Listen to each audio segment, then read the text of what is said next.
Bonsoir à tous. Vous êtes là pour une présentation sur les études de santé en Espagne. Je suis Fanny de Studi Expérience. Ce soir, on aura David de l'Université européenne de Madrid qui sera là pour répondre aussi à vos questions et parler de leur programme. Et Pierre-Jean de l'UQAM à Murcie qui sera là également pour répondre à vos questions. Bonjour à tous. Bonjour à tous. Également présent Marc, qui est juste sur le chat. Donc, si jamais vous avez des questions pendant le webinaire, n'hésitez pas à les mettre. Marc essaiera d'y répondre et sinon, on les retrouvera comme ça à la fin du webinaire et on pourra répondre aux questions notées et aux questions en direct aussi dans un moment d'échange après la présentation. Donc, je pourrais vous proposer de vous partager mon écran de manière à commencer. Et pour cela, est-ce que là, on voit mon écran? Oui. Parfait. Oui, on le voit. Super. Parfait. Et là, on est bon. Et pourquoi j'ai ça? OK. Très bien. Bonsoir à tous. Donc, on est là pour parler des études de santé en Espagne. Donc, déjà, juste un premier point. Je voulais juste être sûre que tout le monde avait bien compris. On a reçu pas mal de questions, donc on va essayer d'y répondre. On a eu des questions aussi sur le domaine de la médecine en Espagne. Donc là, on est vraiment sur les études de santé générale. On va parler dentaire, on va parler kiné, on va parler vétérinaire. On ne parlera pas énormément de la médecine à proprement parler en Espagne pour la simple et bonne raison que pour les étudiants internationaux, ce n'est pas le plus accessible. C'est très compétitif. Il faut avoir un excellent dossier en tant que français ou belge ou autre et aussi être complètement bilingue, voire avoir la binationalité. Pierre-Jean tout à l'heure nous disait qu'eux à l'UQAM, ils ont un voire deux des fois candidats autres qu'espagnols sur ce programme-là. Est-ce que donc déjà, juste pour parler un petit peu de la médecine, Pierre-Jean ou David, vous voulez ajouter quelque chose sur justement comment ça se passe pour vous la médecine et après comme ça on passera vraiment au reste de la présentation. Tu veux commencer David ou je commence? Si tu veux, commence Pierre-Jean et je rajouterai après un petit commentaire. Ça marche, merci. Alors déjà bonjour à tous. Donc voilà un petit peu pour du coup rebondir sur ce que vient de du coup un petit peu annoncer Fanny. Donc oui, voilà, les études de médecine en Espagne sont assez très sélectives. Donc, il n'y aura pas en fait une limite de place, mais ce sera surtout une limite de profil académique. Donc, ça va concerner vraiment des profils académiques, on va dire, d'excellence, puisque note convertie vers la note sur 10 qui est demandée du coup par notre faculté de médecine, ça va correspondre à peu près un 18 de moyenne au baccalauréat. Ça, c'est du coup la première étape et ensuite vous aurez à passer en fait des examens du coup de matières spécifiques. Donc, ils vont être en fait des examens de matières scientifiques qui vont mélanger un programme de terminale S, enfin en tout cas ta dominante scientifique, avec du coup un programme de passe. Donc, c'est assez compliqué, mais si vous êtes dans cette tranche-là, si vous sentez que vous avez un profil voilà, assez d'excellence et puis surtout un niveau d'espagnol très avancé, puisque même si vous êtes très bon élève, le niveau d'espagnol sera forcément va jouer un point clé, un élément déterminant dans votre sélection et surtout dans votre évolution académique. Donc, n'hésitez pas du coup à nous envoyer vos informations si vous sentez que vous avez ce profil-là. Et du coup, je laisse la parole à mon confrère David. Oui, alors c'est vrai qu'on est très similaires en médecine en général en Espagne. On a beaucoup de demandes et c'est vrai qu'on a moins de place que ce qu'on aimerait avoir. Donc du coup, forcément, comme tout ce qui est programme un peu spécial comme médecine, on demande des notes assez élevées, ce qui est compliqué pour la France parce qu'en Espagne, on fait les notes sur 10. Donc du coup, pour une première année de France, on va demander au moins un minimum de 16 sur 20 de moyenne sur les trois trimestres. Je sais que c'est assez compliqué à avoir en France, plus qu'en Espagne. Donc, chaque année, on a très peu d'inscrits internationaux. Et puis après, en plus de ça, il faut avoir au minimum de B2 en espagnol. Et puis, il faut passer les examens, l'entretien d'admission, etc. On vous parlera un peu plus de ça après, mais c'est vrai qu'on a très peu de possibilités en médecine en Espagne. Donc, voilà pour la médecine. Si jamais il y a d'autres questions encore à la fin, n'hésitez pas, on pourra répondre à vos questions. Donc, pour ce qui est donc des études de santé en Espagne, il y a plusieurs raisons de vouloir partir étudier en Espagne. Donc, la première, c'est que c'est la deuxième langue la plus parlée dans le monde. La plupart des formations qu'on va vous proposer aujourd'hui de santé vont être soit en Excuse-moi, espagnol. Fanny, par contre, je vais te couper, excuse-moi, mais je crois qu'on ne voit pas la présentation. Je ne sais pas si c'est que moi qui a le problème. Ah, mon partage d'écran est en pause. Alors, attendez. Moi aussi, Voilà. je vois que du noir. Ouais, donc je crois qu'on n'a pas la présentation. Ouais. OK. Là, on Et la là voit. Là, on la voit, mais on ne la voit pas en grand. Et là? Là, on la C'est voit. bon? Super. Ouais, Ok. là, Là, ça c'est marche. bon. Parfait. Parfait, désolée. Donc, la deuxième langue la plus parlée dans le monde. Les formations qu'on va vous présenter aujourd'hui, dont on va vous parler, sont donc dans des universités privées. Elles vont être en espagnol ou en anglais.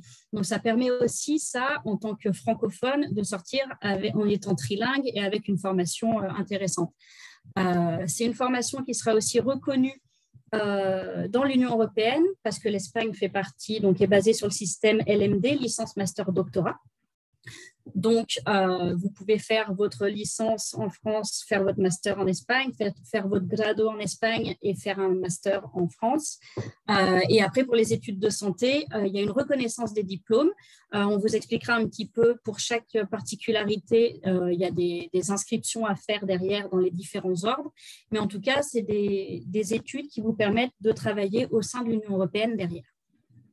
Autre avantage de l'Espagne, déjà il y a le côté culturel et climatique et également le coût de la vie qui est souvent plus abordable que dans pas mal de villes ou de pays autres européens ou après même si on part sur États-Unis, Canada ou autre. Les principaux points qui vont être traités dans la présentation, donc c'est un peu par rapport aux différentes questions qu'on a pu avoir lors de vos inscriptions. Donc, on va parler des études de santé donc dans les universités privées principalement. Comme dit, les universités publiques vont être beaucoup plus compétitives, notamment pour les étudiants internationaux. Donc là, on va vraiment se focaliser sur les universités privées qui en plus proposent des formations en anglais, voire même des fois en français, et donc qui permettent aux étudiants internationaux d'avoir accès plus facilement à ces études-là. Par rapport aux questions, on avait beaucoup de questions sur dentaire, sur kiné, vétérinaire. Donc, on va vraiment essayer de mettre un peu le focus là-dessus, répondre au maximum à vos questions. Et si jamais vous avez encore des questions par la suite, on aura un temps d'échange à la fin. Donc, pour ce qui est des études de santé, comme je vous ai dit, ça vous permet de travailler après dans l'Union européenne. Certains programmes vont être en espagnol, d'autres en espagnol et en anglais. D'autres en français. D'une manière ou d'une autre, à partir du moment où vous faites des études de santé en Espagne, à partir de la fin de la deuxième année, il faudra que vous ayez un niveau d'espagnol B2 pour pouvoir commencer à pratiquer avec des patients. Même si la formation est en anglais, il faudra quand même apprendre sur place l'espagnol. Vous n'êtes pas obligé de le connaître obligatoirement au départ, mais il faudra avoir un niveau d'espagnol au moment où vous commencerez les stages. Donc, comme je vous ai dit, on a avec nous ce soir Pierre-Jean de l'UCAM à Murcie. Ils ont plusieurs programmes de santé et David de l'UEM à Madrid. David, tu avais quelque chose à dire ou... Non, c'est bon, c'est parfait. C'est okay. parfait. Très bien. Donc, on va commencer avec les études de dentaire. Donc, dentaire, ça s'appelle odontologie en Espagne. Vous allez pouvoir trouver des programmes en espagnol ou en anglais, donc selon les universités. Je sais que les deux universités qui sont présentes ce soir les proposent dans les deux langues. C'est des études qui durent 5 ans. Donc, c'est 60 crédits par an, donc 300 crédits ECTS à la fin. Ce qu'il faut, c'est avoir au moins un minimum, un niveau B2 pour rentrer dans le programme, que ce soit en anglais ou en espagnol. Les frais de scolarité, donc là, vont varier en fonction de l'université que vous choisissez, en fonction de la langue d'apprentissage que vous choisissez. Donc, ça peut aller de 11 000 à 20 000 euros par an à peu près pour ces études-là. Les conditions d'admission, vu qu'on est sur des universités privées, elles vont être vraiment propres à chaque université, mais la plupart du temps, il va falloir montrer vos relevés de notes de première, les premiers relevés de notes de terminale si vous avez déjà commencé le cycle de terminale. Et après, il y a la plupart du temps des examens donc de biologie, chimie, des fois des épreuves psychotechniques, et surtout prouver le niveau de langue, soit en anglais, soit en espagnol, pour pouvoir rentrer dans le programme. À la fin du cursus, quand vous avez fini vos études, vous pouvez revenir en France pour exercer ou rester en Espagne. Par contre, pour exercer en France, il faut vous inscrire à l'Ordre national des chirurgiens dentistes.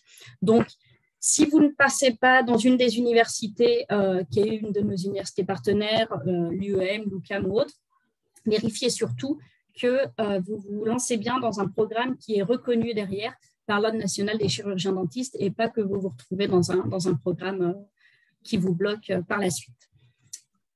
Pierre-Jean, vous proposez donc dentaire en anglais et en espagnol sur 2 campus. Alors, dentaire en espagnol, on va le proposer que sur le campus du coup de Murcia. Et la formation du coup qu'on appelle du coup la formation bilingue, puisque les 2 premières années du coup sont des années théoriques, sont données en anglais, donc sur la 2e formation qu'on a de dentaire, et la 3e, 4e et 5e année, qui sont des années essentiellement du coup d'études de cas cliniques effectuées au sein de notre propre clinique dentaire, la UCAM Dental. Celles-ci se font du coup essentiellement en langue espagnole. Et donc, cette filière-là, on l'a présente dans le campus et de Murcia et de Carthagène, dont on pouvait voir les photos sur ta slide du coup précédente. Voilà, donc sinon, pour un petit peu plus, je ne sais pas si c'est juste pour décrire un petit peu les 2 formations dentaires qu'on avait ou s'il fallait que je passe directement un petit peu à David, ou est-ce que je peux du coup parler un petit peu plus de la formation? Juste voir, est-ce qu'il y a des particularités, justement, souvent ce que les étudiants vont nous demander, c'est est-ce que c'est le même programme sur Murcie, sur Carthagène? Quel est l'intérêt de s'inscrire peut-être plus à Murcie qu'à Carthagène? D'accord. Alors, du coup, en fait, c'est exactement le même diplôme, exactement la même formation. Pour les 2, les infrastructures seront assez récentes, puisqu'on a tout modernisé pour Murcia il y a maintenant 4 ans, et sur Carthagène, il est tout neuf depuis cette année, du coup, le bâtiment. Donc, tout a été rééquipé, que ce soit des microscopes jusqu'au poste télé, par exemple, pour les pratiques d'odontologie, où chaque poste a fait son propre, du coup, poste pour que ce soit les études, par exemple, d'IRM et de scan, du coup, de cas cliniques de dentaire, avec l'infrastructure également. Et Carthagène, qui avant avait le désavantage de ne pas avoir sa propre clinique dentaire, maintenant, à partir de septembre, aura également une propre clinique dentaire, du coup, sur Carthagène, qui recevra du coup des patients un petit peu tous les jours et dans laquelle du coup nos étudiants pourront maintenant effectuer leur étude de cas clinique et leur pratique, donc vraiment un petit peu au cœur de ce que sera le métier du coup de dentaire, et dans une ville, on va dire, déjà un petit peu plus plaisancière, puisque bon, Carthagène, comme on l'a vu sur ta slide précédente, est une ville très semblable un petit peu à Toulon, un petit peu à ce Côte d'Azur, un petit peu à l'espagnol. Donc, il y aura aussi ce petit bénéfice-là.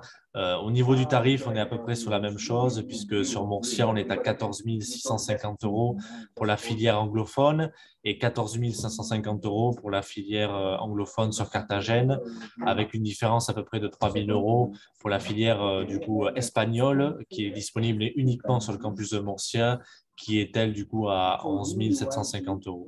Donc la différence académique, il n'y en a aucune, puisqu'elles vont bénéficier des mêmes infrastructures et de la même qualité de diplôme, mais elle va se situer surtout sur l'expérience étudiante que va vouloir l'étudiante ou l'étudiant, puisque sur Murcia, on va être sur une ville d'à peu près 500 000 habitants, beaucoup plus dynamique, alors que sur Carthagène, on est sur une ville un peu plus plaisancière, d'à peu près 200 000 habitants, voilà, un petit peu avec des criques un petit peu style Côte d'Azur français. Donc voilà, vraiment surtout une différence d'expérience étudiante. Ok, merci. David? Donc, Alors, les dentaires à l'UE, à l'Université Europea, bon, déjà, c'est important de dire, l'école, on a 3 campus en tout en Espagne. On a un campus à Madrid, c'est le plus grand, c'est celui qui est derrière moi d'ailleurs sur la photo. On a un campus à Valencia, d'accord, et on a un dernier campus, un 3e, qui est plus petit dans les îles Canaries.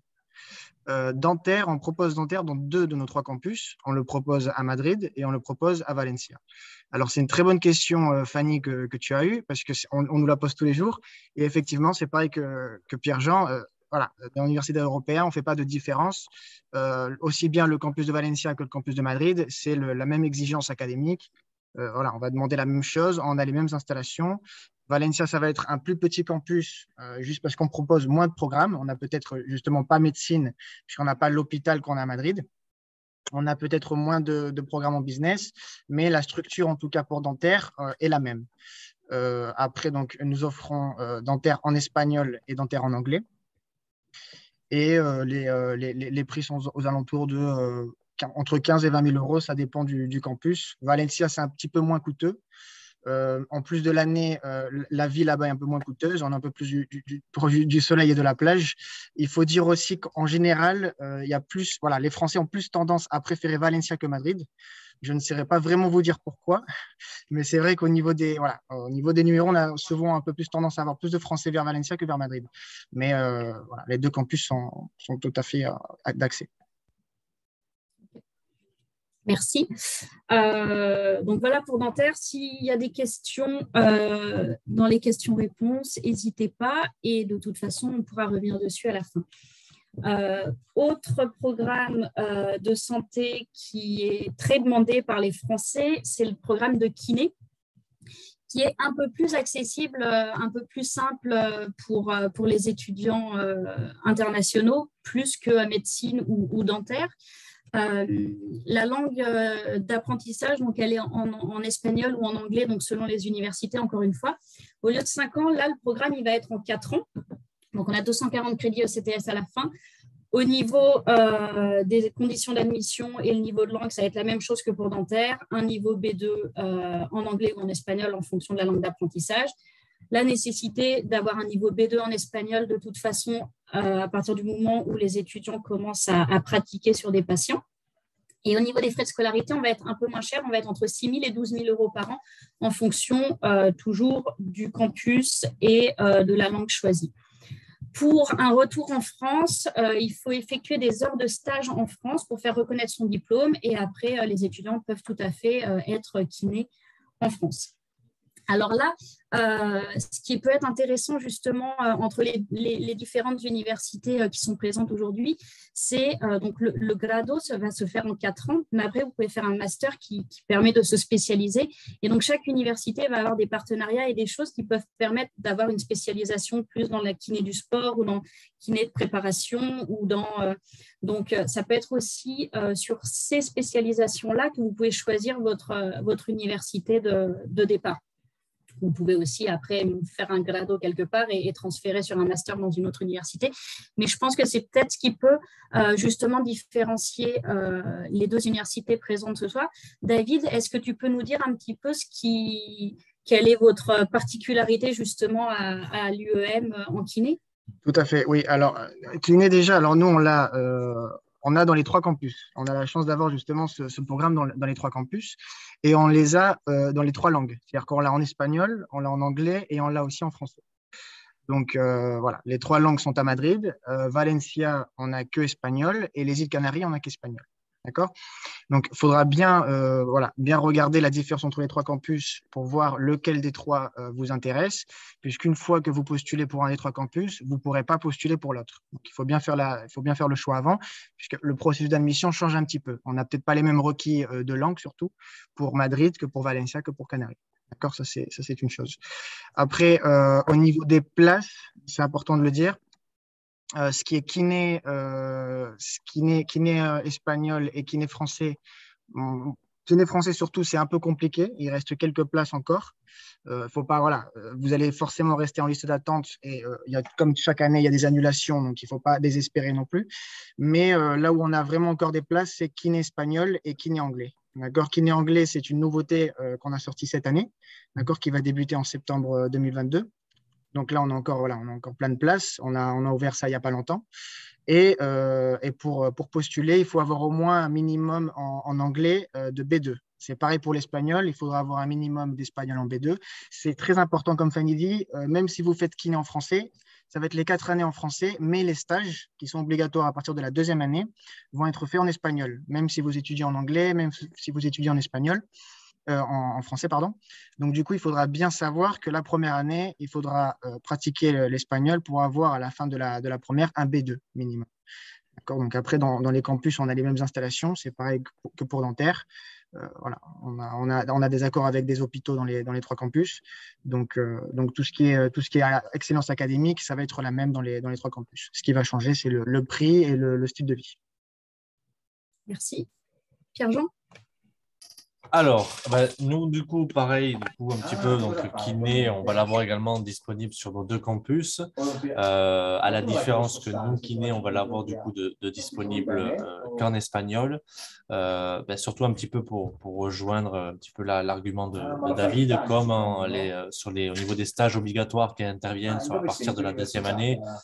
Comme vous allez devoir les effectuer un petit peu, au moins une période, puisqu'il y a une grande période en 4e année qui va jusqu'à 8 mois de stage, où là, vous pouvez effectivement l'effectuer en France, mais le restant, voilà, par un souci, on va dire, de logistique, vous allez devoir l'effectuer en Espagne. Donc, en fait, nous, on a un petit peu décidé de le mettre uniquement en espagnol parce que c'est aussi un petit peu rendre service à l'élève d'augmenter un petit peu, de renforcer un petit peu les quelques lacunes qu'il pourrait encore avoir en espagnol pour arriver au moment donné de la pratique professionnelle, qui est une étape, une des plus importantes de votre formation comme futur kinésithérapeute, avec un niveau du coup d'espagnol suffisant pour que vous ayez une étroite et fructueuse collaboration avec le kiné ou le service de kinésithérapie qui du coup vous prendra en charge.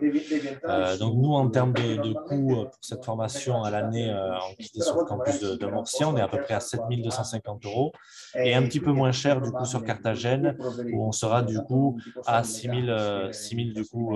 250 € du coup pour Carthagène.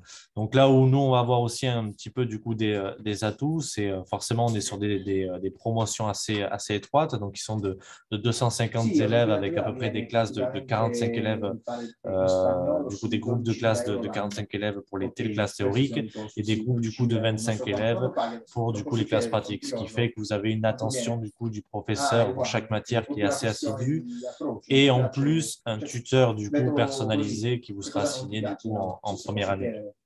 À ça s'ajoute également sur une formation générale de kinésithérapie qui va un petit peu rejoindre par exemple ce qu'on va trouver par exemple dans l'université que représente du coup David.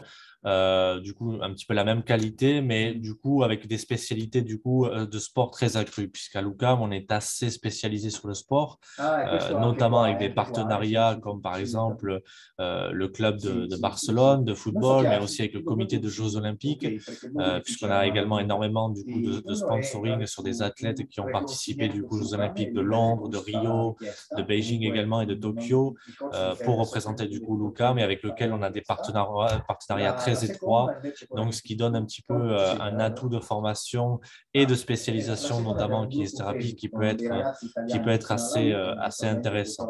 Donc vous avez du coup ensuite, du coup, comme je l'ai mentionné en 4e année, de longues pratiques professionnelles qui peuvent être également faites du coup sur le programme Erasmus, qui peut être du coup un certain atout. Donc une formation disponible, comme je le disais, sur nos 2 campus, avec déjà une très grande promotion de francophones, puisque c'est à peu près 80-90 Français qui nous arrivent chaque année dans cette formation de kiné, dans un campus assez à taille humaine, puisqu'on est à peu près 11 000 étudiants sur le campus de Murcia, et encore moins, c'est à peu près 8 000 étudiants sur le campus de Carthagène. Sachant que cette formation, pour les étudiants français, est accessible sans concours, donc directement sur la présentation de votre relevé de notes de terminale, on va surtout regarder un petit peu votre motivation et les appréciations professeurs.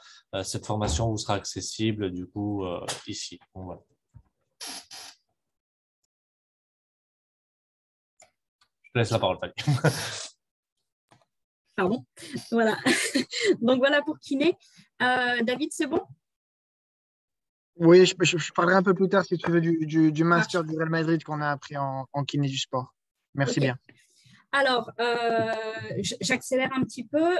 Donc, pour vétérinaire, on va avoir… Alors, les études de vétérinaire ne sont pas proposées dans énormément d'universités en Espagne, encore moins en anglais. Mais ça arrive de plus en plus parce qu'il y a de plus en plus d'étudiants internationaux et notamment français cherchent à faire leurs études en Espagne. C'est des études qui durent 5 ans, toujours pareil, niveau B2, lettres de première terminale, matière scientifique. Au niveau des frais de scolarité, on va être entre 12 000 et 20 000 € par an. Et pour exercer en France, il faut se rapprocher de l'ordre des vétérinaires de manière à pouvoir travailler après. Pour toutes les formations là qu'on vous a présentées, pour la rentrée de septembre 2022, dans l'idéal, il faut s'y prendre en début d'année, en février, je dirais. Elles se remplissent très très vite. Donc là, quand par exemple David vous dit il nous reste de la place en kiné en anglais, c'est le moment de foncer, mais il y a certains autres programmes qui sont déjà complets. Et notamment vétérinaire, je pense que pour la rentrée de septembre 2022, vous êtes déjà complet. David? Oui, c'est ça, Fanny. Bon, d'ailleurs, kiné anglais, c'est pas rempli parce que c'est sorti il y a 2 semaines. C'est ça. Sinon, ça aurait été rempli déjà depuis. Ouais. Voilà, on a rempli déjà des programmes depuis février. Donc, c'est vrai que ça marche beaucoup d'ailleurs pour la France. En tout, dans l'école, si je vous dis, on est 2500 Français. Après, sur 24 000, mais on est quand même beaucoup. Et donc voilà, oui. Après, c'est vrai que kiné anglais, donc on commence maintenant. Et vétérinaire, en fait, le vétérinaire, on a fermé notre groupe il y a un mois. Et donc, pour vraiment que vous sachiez, il y en a 6 qui ont annulé. Donc, on a réussi à donner la place à 6 autres élèves. Donc, c'est pour vous dire aussi que rien n'est perdu. Il y a une liste d'attente qui se fait. Et chaque année, il y a beaucoup d'annulations pour X motifs. Mais voilà, il ne faut pas baisser les bras non plus. Chaque année, c'est la même chose. La liste d'attente, voilà, vous avez autant de chances de rentrer. Mais voilà, il faut savoir qu'aussi, il faut s'y prendre assez à l'avance. Et si jamais vous êtes sûr d'étudier en Espagne, faites déjà au moins des candidatures dans les écoles. Ouais. Même pour les étudiants qui sont encore en terminale, n'hésitez pas, vous pouvez faire des préinscriptions avant d'avoir votre baccalauréat. Après, je ne dis pas que là, maintenant, il est trop tard pour une rentrée en septembre. Comme dit David, il y a des listes d'attente. Mais si certains souhaitent s'inscrire pour 2023, commencez les démarches à partir de l'automne, commencez à nous contacter de manière à ce que dès que les inscriptions s'ouvrent en janvier-février, on peut lancer les choses. Il n'est pas trop tard, mais plus vous y prenez tôt, plus vous avez de chances d'être pris. Parce qu'en Espagne, ça va être sur dossier, mais c'est aussi un peu premier arrivé, premier servi. D'ailleurs, Fanny, je me permets parce que c'est intéressant ce que tu dis. En général, on a la moitié des élèves qui n'ont pas encore terminé le bac, à peu près, d'applicants. Donc, du coup, nous, ce qu'on demande à chaque fois à tous nos élèves, c'est la même chose, c'est les 3 bulletins de notes de première. D'accord, on demande toujours ça parce que si l'élève est en premier dans une université de médecine ou s'il est au bac, voilà, ils n'ont pas tous terminé le bac, donc du coup, on les met tous au même niveau et on leur demande tous les mêmes bulletins. D'accord, donc voilà, il faut postuler maintenant au cas où il y a un élève qui n'a pas eu son bac. Voilà, on n'espère pas forcément, mais le coût en gros de l'inscription que l'élève a déposé lui sera totalement remboursé. Mais c'est déjà au moins pour assurer sa place, pour la garantir pour septembre 2022 dans ce cas-là. Ok. Pour vétérinaire, est-ce que vous avez d'autres choses à rajouter ou on peut continuer? Alors, oui. En termes d'installation, c'est vrai que nous, on a sorti ça il y a 2 ans. D'accord, donc on a un hôpital simulé. D'ailleurs, ça a été le premier hôpital simulé d'Europe. D'accord, donc il est dans notre campus.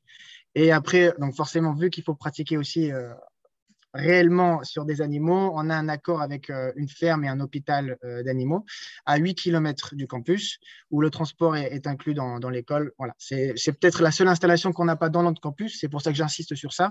Mais l'installation est à 8 km. Donc, il n'y a aucun problème pour les élèves. Ok. Merci. Pierre-Jean? Alors, nous, comme on ne va pas avoir du coup vétérinaire, j'ai peu d'informations. Mais voilà, vétérinaire, nous, logiquement, on devrait l'avoir sur un parcours pareil anglophone d'ici la rentrée septembre 2023, possiblement. Donc, voilà, on croise les doigts. Peut-être un nouveau programme vétérinaire en anglais en Espagne. Tout à fait. Pour les étudiants qui ne sont pas acceptés ou qui, justement, s'y prennent trop tard, entre guillemets, vont être sur liste d'attente et du coup ne peuvent pas commencer le cursus en septembre 2022. Il y a aussi la possibilité de faire une foundation ou une année de césure de 2022 à 2023 pour pouvoir commencer vraiment le programme de santé en 2023.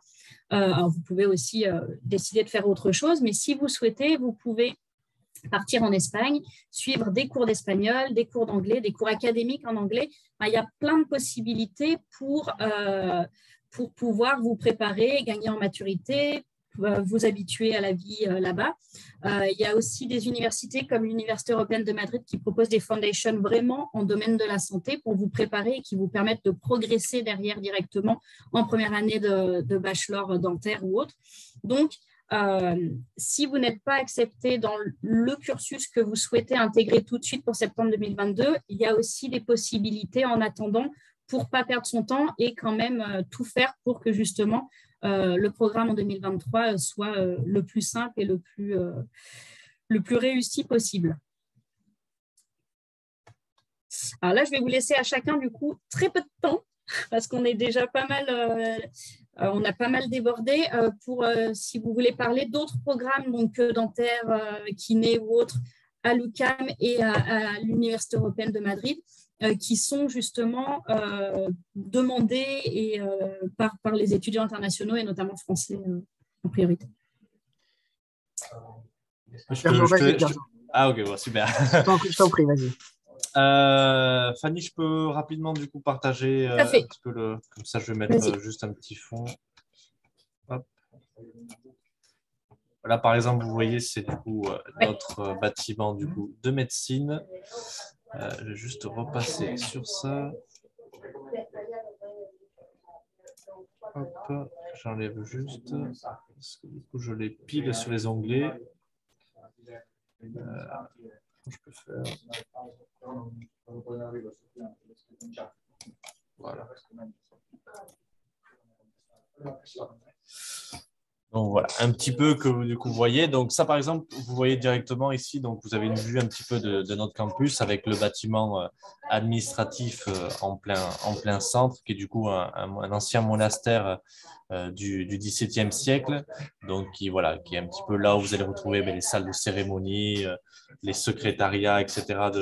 de facultés. Donc un petit peu avec une vue d'ensemble de notre campus et un petit peu voir en contrebas tous les bâtiments, les salles de classe, etc. Donc nous, un petit peu ce qui va être surtout bien évidemment demandé, ça va être les sciences de la santé, mais on va dire un petit peu à côté de ça, on va retrouver aussi des formations qui nous sont aussi pas mal demandées, comme par exemple ce qui est l'équivalent de STAPS ici, qui s'appelle du coup sciences de sport et de l'activité physique en Espagne, surtout parce que l'UQAM, on est une université en Espagne assez réputée pour notre implication dans le milieu du sport professionnel, puisqu'on est à peu près une des seules universités en Europe à avoir des équipes professionnelles, un petit peu comme on pourrait retrouver aux États-Unis, évoluant pour l'université, dont notre équipe de football qui est en 3e division espagnole, le UQAM CF, le UQAM CB, l'équipe de basket qui joue en 1re division, du coup de la ligue du coup professionnelle de basket espagnole, et puis du coup tous les athlètes olympiens qui évoluent du coup pour l'université, ce qui nous donne un petit peu un champ d'expertise sur l'ensemble de ces formations de sport, dont par exemple le STAPS, mais aussi sur une amplitude de master, de par un petit peu tout le réseau de contacts de professionnels qu'on a, autant sur des sciences, on va dire, économiques liées au milieu du sport, comme des sciences de la santé, comme peut être par exemple STAPS ou kinésithérapie. Donc, ça va être des formations qui nous sont très demandées. En dehors, on va aussi avoir beaucoup d'économies qui nous est demandé, comme marketing du sport ou des formations comme directement publicité, relations publiques. On va avoir aussi des formations comme communication audiovisuelle, puisqu'on a également en fait 2 studios de télévision sur le campus, un studio de télévision pro et un studio du coup de télévision du coup de pratique. Avec la différence entre les deux, c'est que le pro diffuse des chaînes sur la région de Murcia, ce qui donne un petit peu un champ de pratique pour nos élèves assez professionnels et qui représente un gros plus pour leur future profession. Donc voilà, c'est un petit peu les formations phares avec les sciences de la santé comme on peut avoir du coup à part kinésithérapie, dentaire, pharmacie, notre école d'infirmiers aussi, qui vont représenter du coup des gros atouts, puisqu'à part médecine et dentaire, l'ensemble de notre formation sont directement accessibles à partir du baccalauréat et d'un petit examen de votre motivation. Donc, ce qui est un gros atout, sachant qu'en plus, on a notre propre école de langue. Donc, si jamais vous ne vous sentiez pas à l'aise au niveau de l'espagnol, on a également en fait une école de langue avec des professeurs un petit peu formés spécifiquement pour l'enseignement du coup de l'espagnol aux étrangers pour vous pouvoir au mieux vous préparer. Donc, voilà un petit peu les formations on pourra avoir pour vous. Voilà, sur des campus comme Murcia ou Carthagène, qui sont tous deux du coup situés à peu près pour Murcia à 35 minutes de la mer et Carthagène du coup complètement à côté.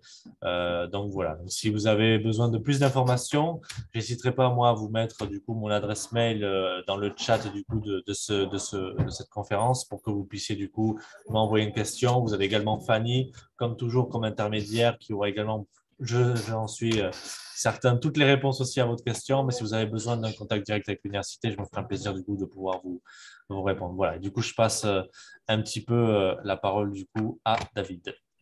Merci. David? Merci Pierre-Jean. Oui, et l'écran par la même. Alors, l'Universidad Europea, il y a énormément de différents programmes.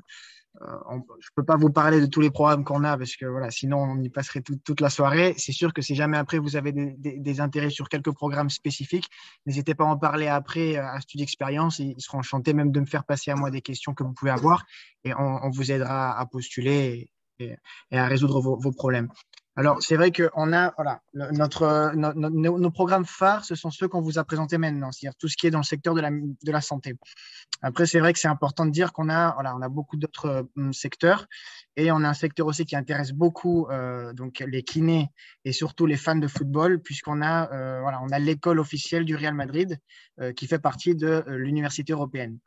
D'accord, donc nous offrons des programmes officiels du Real Madrid. Et un de nos programmes qui est très intéressant pour les futurs kinés, c'est le master en kiné du sport, d'accord, que nous avons présentiel, donc physiquement 100%, ou nous l'avons aussi semi-présentiel. Donc il faut être 9 semaines à l'année présentiel dans le campus. Donc c'est un master donc, qui est fait avec le Real Madrid et l'Université de l'Opéa. Et puis vous avez 3 semaines à la fin du master dans l'entraînement en gros officiel du Real Madrid avec les vrais entraîneurs et les vrais kinés des équipes de foot du Real Madrid. Donc c'est assez intéressant. Après, donc, pour ce qui est présentiel, encore une fois, on n'a plus trop de place. On a encore des places pour semi-présentiel, mais c'est pareil, il y aura aussi des annulations, donc n'hésitez pas à postuler pour ce genre de programme. Après, voilà, on a beaucoup de facultés. On a ingénierie, on a dessin, on a donc le droit, on a la faculté de business, on a psychologie, on a tout type d'ingénierie. Et on a au moins à chaque faculté 1 ou 2 programmes 100% en anglais. Donc, si vous êtes intéressé par un programme spécifique, on l'aura sûrement en anglais. Les seuls programmes qu'on n'a pas en anglais, c'est le droit, parce que le droit, c'est très spécifique à chaque pays. Et médecine, on ne l'a pas encore aussi en anglais, mais c'est possible qu'on l'ait dans les années qui arrivent. Mais voilà, on a des installations, on a au moins 1 ou 2 installations pour chaque programme. Le campus est énorme. On a 16 000 étudiants dans le campus de Madrid. Voilà, le campus de Valencia est énorme aussi. On a un campus propre du Real Madrid qui est à Alcobendas, qui est au nord de Madrid, qui est plus dans la zone un peu financière de Madrid. Et puis voilà, c'est à peu près tout. Merci. Ok, donc juste pour vous rappeler, donc nous, Studio Expérience, on est là donc, pour répondre à vos questions. Donc l'idée, c'est de faire connaître un petit peu les possibilités aux étudiants français de pouvoir partir étudier à l'étranger, répondre à vos questions donc, à travers des webinaires comme ceux de ce soir. Et après, on est aussi là pour vous aider à choisir la bonne université, le bon programme en fonction de votre niveau scolaire, en fonction de votre niveau linguistique, en fonction de votre budget, de vos affinités, si vous cherchez plus une grande ville, une petite ville, la campagne ou autre.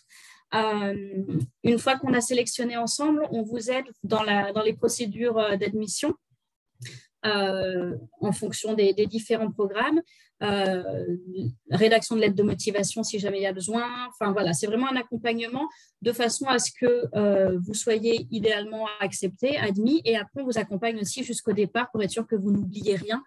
Demande de visa pour ceux qui ont besoin. Logement, assurance, enfin vraiment. L'idée, c'est vraiment que les étudiants partent sereins. Vous recevrez demain, normalement, pour ceux qui étaient présents et inscrits, la vidéo du webinaire si ça a marché. Ce qui fait que vous aurez ce webinaire-là ainsi que mon mail et mon téléphone. Donc, si vous avez la moindre question, vous souhaitez vous inscrire pour 2022 ou même 2023, on peut déjà commencer à en discuter de manière à être sûr d'être dans les temps. Pour 2022, c'est encore possible, hein, comme on a dit. Au pire, il y a des listes d'attente. Ça ne coûte rien de le tenter, quitte à avoir une bonne nouvelle pendant l'été, comme quoi vous êtes finalement accepté. Donc, voilà pour la fin du webinaire. Je ne sais pas si David ou Pierre-Jean, vous aviez encore des choses à rajouter avant la petite partie questions-réponses. Non, pas pour ma part. Pas pour ma part. Ouais. Non, moi non plus. Ok. Donc, je sais que Marc a déjà répondu à pas mal de questions sur le chat. Ouais, j'ai vu une question d'ailleurs qui est destinée à l'Université d'Européa. Si tu me permets juste de lui répondre, parce que c'est une très bonne question. d'ailleurs j'ai indiqué, c'est la différence. Voilà, si c'est possible de postuler pour kiné français, par exemple, ou espagnol en même temps à la même université. Alors, pour ce qui est de l'université européenne, c'est pas possible. On peut pas postuler pour deux programmes en même temps. D'accord? C'est pour ça que je vous ai bien dit de bien faire votre choix avant de postuler. Après, c'est possible de postuler pour un deuxième programme postérieurement, mais par contre, il faudra renoncer à sa place de la première application. D'accord. Par contre, après, vous pouvez postuler pour l'université de Murcia et l'université européenne en même temps. Là, il n'y a pas de problème. Mais en tout cas, dans la même université de notre part, c'est pas possible.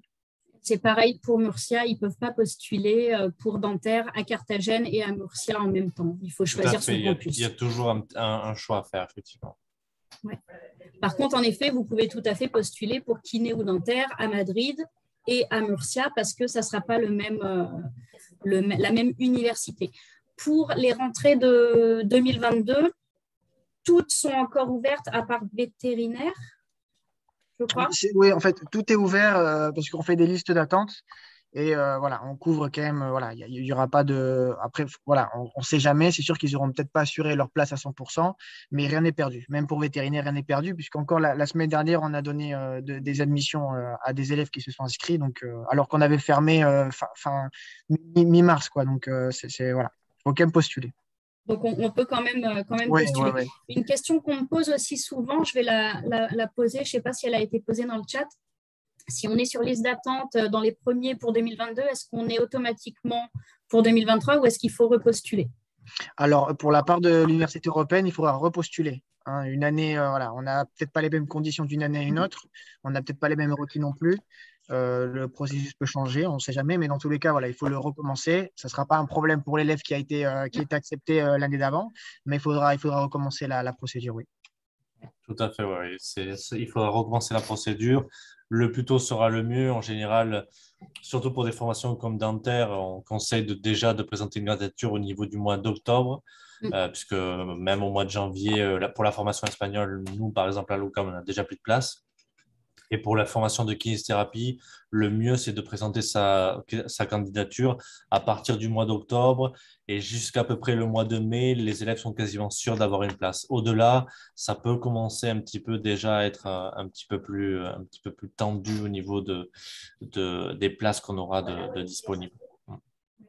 Donc, à l'automne, en gros, un an avant, c'est un peu l'idéal au niveau des inscriptions. À l'automne de l'année précédant la date de rentrée, sachant que, encore une fois, là, on n'est pas en avance pour ceux qui souhaiteraient s'inscrire maintenant, mais rien n'est impossible.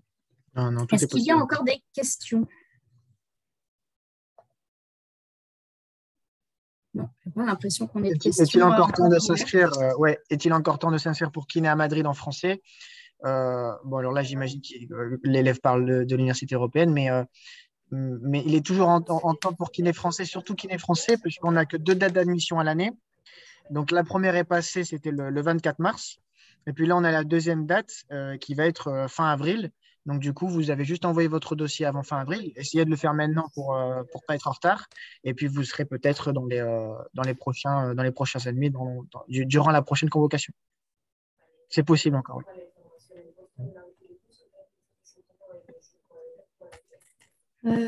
Reste-t-il des places pour de médecine? Ça, on a parlé de médecine au départ. Donc, pour ceux qui sont arrivés peut-être un peu plus tard, médecine, comme on disait, ça serait vraiment pour les étudiants internationaux, ceux qui ont un 18 de moyenne au bac à peu près et qui sont bilingues espagnols, un bon C1. Tout simplement parce qu'imaginez dans les études de médecine en France, vous voyez comme c'est compétitif et comme c'est compliqué. Si vous avez un étudiant qui ne parle pas français, il n'arrivera pas à réussir sa première année. Donc, c'est exactement la même chose. Si vous n'avez pas le niveau d'espagnol, vous ne pourrez pas suivre le programme comme il faut. C'est vrai qu'on n'a pas été très optimiste pour médecine. Tant Pierre-Jean que moi, on a l'habitude en fait médecine, c'est très compliqué. Il faut avoir un très bon dossier. Il faut savoir qu'il faut avoir des très bonnes notes de première. Sinon, c'est hyper compliqué de rentrer. Et puis surtout pour que les élèves puissent effectuer un petit peu, mettre en place un plan un petit peu d'études supérieures vraiment qui soit mieux possible pour eux et de ne pas du coup leur transmettre un petit peu de faux espoirs, autant depuis la UQAM que de l'Université Européa. voilà, c'est surtout aussi dans leur but, quoi. Oui, cette présentation ce soir, c'est vraiment pour donner de l'information et pas vendre du rêve. Donc, ce qu'on veut, c'est que les étudiants sachent dans quoi, où ils peuvent postuler. Là, on a une question pour vétérinaire pour savoir quel niveau de moyenne est demandé. Moyenne de notes du bulletin? Je pense qu'on est sur les notes, ouais, parce qu'au niveau des langues, on a dit B2. Oui, on a demandé de B2. Ouais. D'ailleurs, c'est assez strict en vétérinaire. Enfin, c'est strict partout, mais ouais, on demande un B2. Et donc, les notes, en fait, tout dépend du moment où vous postulez, enfin, du moment en gros où on a des places, mais il faudra au moins avoir, on va dire, entre 12 et 14 pour postuler. Et puis après, plus les notes sont hautes, plus vous avez des chances. Mais vous pouvez postuler avec un 12 sur 20 sur les 3 trimestres en moyenne de première, vous avez des chances de rentrer. C'est un tout. Les notes de bulletin, ça ne fait pas toute la procédure d'admission. Il y a aussi l'épreuve d'anglais, il y a aussi un entretien par écrit, c'est un entretien de motivation de 5 questions, d'accord, qu'on fait à chaque élève. Et puis, il y a un test de compétences après de 25 minutes. Donc, c'est le tout au final qui va évaluer la candidature. Donc, voilà, le bulletin, ça ne fait pas tout. Ça fait beaucoup pour médecine, mais en tout cas, pour dentaire, kiné, et vétérinaire, ça ne fait pas tout. Hein. Ça représente peut-être un quart de la candidature. D'accord. Donc, rien n'est perdu si jamais vous avez un 11-12 sur 20 ou 10. J'avais noté aussi dans les questions qu'on a reçues des personnes qui souhaitaient suivre le webinaire, avec le nouveau bac français, les étudiants qui n'auraient pas pris mathématiques en terminale ou en première, peuvent-ils postuler à kiné, dentaire, Oui. Oui. Alors, en tout cas pour ma part, hein, Pierre, excuse-moi, je prends la parole. Je te laisse après, mais c'est vrai que, alors, on demande en fait les spécialités de première, surtout pour médecine, une spécialité en santé. Après, pour le reste, c'est pas obligatoire. Hein, c'est préférable pour kiné ou pour dentaire. Par contre, c'est pas éliminatoire. Hein. Vous pouvez avoir une spécialisation dans un autre secteur, c'est pas spécialement très grave. Et c'est une très bonne question d'ailleurs que je vais parler sur un autre thème aussi qui est très important. C'est en cas de Covid aussi, il y a pas mal d'élèves qui n'ont pas eu les notes des 3 trimestres. Il y a peut-être eu un trimestre à blanc, etc. On ne prendra pas en compte, du coup, voilà, on prend en compte les 2 trimestres que vous avez sans prendre en compte le 3e que vous n'avez pas eu les notes. Voilà, tout ce qui est dû au Covid, on s'adapte et on fera en sorte de vous faire rentrer de la meilleure des possibilités. Tout à fait. Non, et puis un petit peu aussi, pareillement, du coup, pour la UCAM, c'est-à-dire que ça va être un petit peu sur le même système, au niveau, en tout cas, de l'étude de ces matières-là. Maths ne sera pas une priorité. Après, pour, du coup, une candidature en sciences de la santé, bien évidemment, pour un petit peu vos compétences à vous et pour pouvoir démarrer sur de bonnes bases, autant sur, on va dire, l'examen de votre candidature, comme si vous seriez pris au niveau de votre formation, il faut quand même que vous ayez de bonnes bases scientifiques en biologie, en physique-chimie, pour revoir un petit peu les bases un petit peu des transformations chimiques qui peuvent se voir par exemple dans le corps humain, comme de l'anatomie, etc. Donc, c'est surtout à vous pour commencer un petit peu à vous former sur ce que sera vos futures études du coup supérieures. Merci. On vient d'avoir encore une question. Si nous avons aussi le bac espagnol, les notes comptent-elles autant pour médecine? Alors, avec le bac en espagnol, il faudra du coup regarder votre nota de selectividad pour du coup voir si vous avez le minimum. Par exemple, ici à la UCAM, on est à 8,5 sur 10. Et ensuite, du coup, les notes du coup de especificas, puisque depuis la nouvelle réforme ici en Espagne, ceux qui ont obtenu un bac espagnol dans un lycée, par exemple français en Espagne ou à l'étranger, peuvent du coup faire valider des matières du coup de especificas, donc les matières un petit peu de spécialisation qui pourra vous compter également dans la note du coup d'admission de médecine. Donc, il faudra que vous regardiez ces notes-là pour pouvoir voir si vous êtes admissible pour médecine. Merci. David, tu veux rajouter quelque chose? C'est pareil pour l'université européenne. C'est pas que c'est plus facile, c'est pas spécialement les mêmes critères. Donc voilà. Mais c'est voilà, même pour les Espagnols, c'est très très difficile de rentrer en médecine à l'université européenne. Mais voilà, c'est pas les mêmes critères. On va demander la note de selectividad, c'est la note à la fin en gros du bac, et puis c'est tout sur dossier quoi. C'est différent, c'est pas le même accès. Comment prenez-vous en compte les différences d'exigence des lycées français et les notes obtenues en fonction de chacun? Alors ça, c'est une question qu'on me pose tout le temps, mais pas que pour l'Espagne ni que pour la santé. C'est vrai qu'il y a des lycées qui vont noter plus Ouais, sévère que très d'autres. très bonne question. Je l'ai d'ailleurs tous les jours cette question aussi, Fanny. Ouais. Mais c'est vrai que Donc, alors, pour la part de l'université européenne, nous on regarde pas le lycée. Voilà, donc si jamais vous avez un lycée qui note très dur ou un lycée qui est plutôt laxiste, on peut voilà, on fait rien, on regarde pas ça, on regarde vraiment que les notes de première. Donc en tout cas nous, en tant qu'université européenne, on le prend pas en compte. Ouais, parce que malheureusement, un petit peu l'objectif de ces lycées-là, premier, il est surtout centré sur un objectif de réussite nationale, c'est-à-dire que leur lycée soit dans les mieux cotés et ait un plus grand pourcentage que les autres au niveau de la réussite du baccalauréat français. Donc c'est pour ça que ces lycées en fait donnent une formation et du coup des notes strictes pour avoir ensuite des notes de baccalauréat très très très élevées pour la plupart ou en tout cas une réussite très élevée. Mais là du coup où il y a un petit peu un bémol, c'est que pour les élèves qui vont ensuite poursuivre des candidatures à l'international, ça va un petit peu les pénaliser comparé à des lycées français qui vont du coup noter un peu plus facilement et du coup élever leur note d'admission sur leur globalité, quoi. Donc, malheureusement, avoir été dans un lycée prestigieux ou très strict ne pourra pas vous favoriser pour votre sélection. c'est là, par contre, que les examens, enfin les examens d'admission qui peuvent avoir lieu, les tests psychotechniques, les tests en biologie, en chimie ou autres, peuvent rattraper dans ce cas-là Tout à et fait. Ou montrer que les vous avez un entretiens de niveau supérieur. motivation, Tous les etc. Ouais, entretiens, ouais. voilà. Tout à fait. Mais c'est vrai que les universités étrangères ne peuvent pas avoir un classement de tous les lycées de chaque pays d'étudiants et savoir lesquels notent sévères ou pas, sinon ça serait beaucoup trop compliqué pour le recrutement international.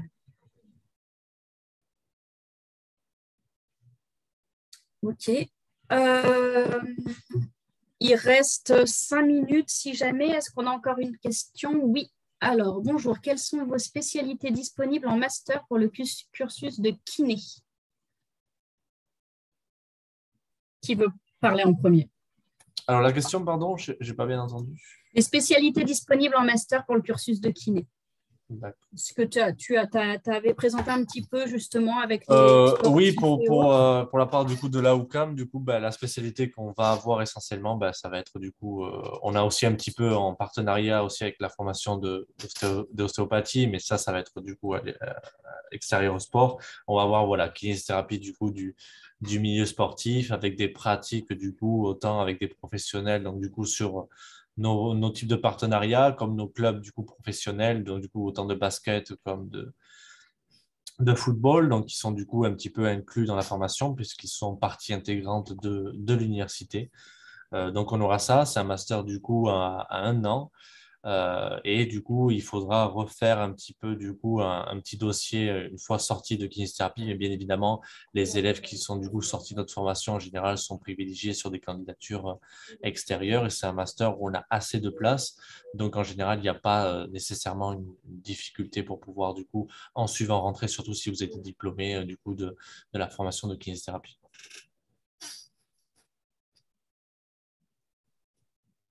Ouais, alors nous, de notre part, en tout cas, le master phare qu'on a en kiné, comme je disais, c'était kiné du sport, vraiment spécialisé dans le sport et du Real Madrid. Donc voilà, ce qui va vraiment différencier, si vous voulez, ce master, c'est le fait de faire les stages dans les salles d'entraînement officielles du Real Madrid. Et puis à la fin aussi du master, vous avez donc le stage de fin où on a plus de 6000 accords.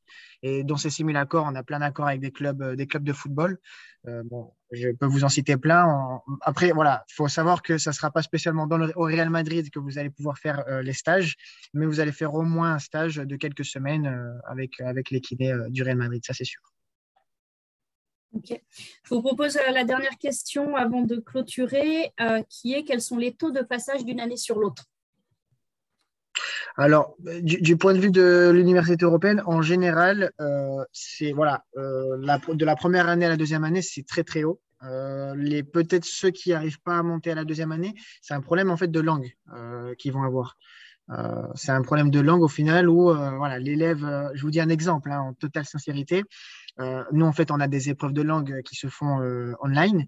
Donc, du coup, vous avez un élève qui n'a pas eu un vrai B2, il a triché à l'épreuve de langue, par exemple, ce qui nous est arrivé déjà quelques fois. Et donc, du coup, il arrive en cours et il n'a pas le niveau qu'il avait eu durant le test. Voilà. Donc, ça accumule les retards et ça fait que la première année, il la passe pas spécialement. Ça arrive pas tout le temps, mais ça peut arriver. C'est surtout un problème de langue, d'accord? Puisqu'on a, voilà, toute l'année, c'est très pratique. Voilà, on a des installations faites pour ça. Tous nos professeurs sont des professeurs qui sont en train d'exercer encore ou qui ont exercé. Donc, du coup, c'est assez facile. Voilà. Si vous êtes vraiment intéressé, vous avez vraiment une passion, c'est assez facile. Je m'entends, hein, c'est des études de santé, donc ça reste quand même difficile. Mais si vous êtes vraiment passionné par la kiné ou par le dentaire, etc., il ne devrait pas y avoir de problème. Il faut vraiment être motivé, savoir que vous partez en Espagne pour parler espagnol, et puis il n'y aura aucun problème. Alors, moi, j'ai des chiffres du coup, mais maintenant, ils datent du coup d'il y a 2 ans, donc il faudra les réactualiser. On était du coup à 93 du coup, % du coup, du passage du coup, de première à deuxième année, sachant que voilà, un petit peu ceux qui, sur les quelques pourcentages qu'on va avoir, ça va être du désistement ou exactement un petit peu le même souci qu'a mentionné du coup David, ça va être des gens du coup où la langue va poser un réel problème, puisque des fois on peut avoir des cas où des gens n'avaient même pas LV2 espagnol, mais ont quand même tenté du coup de vouloir s'inscrire et de suivre une formation du coup en espagnol, donc c'est là où ça a parfois posé problème. Et puis surtout, le fait est que comme on a du coup 2 sessions de semestrielles avec en plus des sessions de rattrapage du coup pour chacune de ces sessions semestrielles, on- en général, tout facilite un petit peu à la réussite de l'élève. Surtout qu'on a un système d'entraide qui est mis en place, un petit peu de parrainage avec les deuxièmes, les troisièmes et les quatrièmes années pour aider les premières années. Ce qui fait que voilà, en général, voilà pourquoi on a un pourcentage aussi haut, c'est parce que tout est mis en place un petit peu vraiment pour la réussite de l'élève. Ok. 19 heures, parfait. Merci à tous. Je pense qu'il y a encore des questions. Vous recevrez de toute façon le webinaire demain, logiquement par mail, avec mon adresse. Si jamais, je peux vous la noter aussi, mais je ne sais pas comment pour noter à tout le monde. Hop, vous pouvez... Je pense que ça peut aussi attendre demain, hein, mais pour les gens très pressés, je vous envoie mon adresse mail dans le chat. Ouais, sur le chat d'ailleurs, Marc l'a déjà mis, hein, le mail de voilà, Fanny pour voilà. l'information. Super. Et je vous remercie, Pierre-Jean et David, d'avoir été là ce soir pour présenter les études de santé en Espagne. Avec plaisir. Plaisir, merci à tous. Et puis, bonne soirée à tous. Et puis, à très bientôt. Et donc, n'oubliez pas, pour 2022, vous pouvez encore maintenant. Et pour 2023, on peut commencer dès l'automne. C'est ça. Bon courage.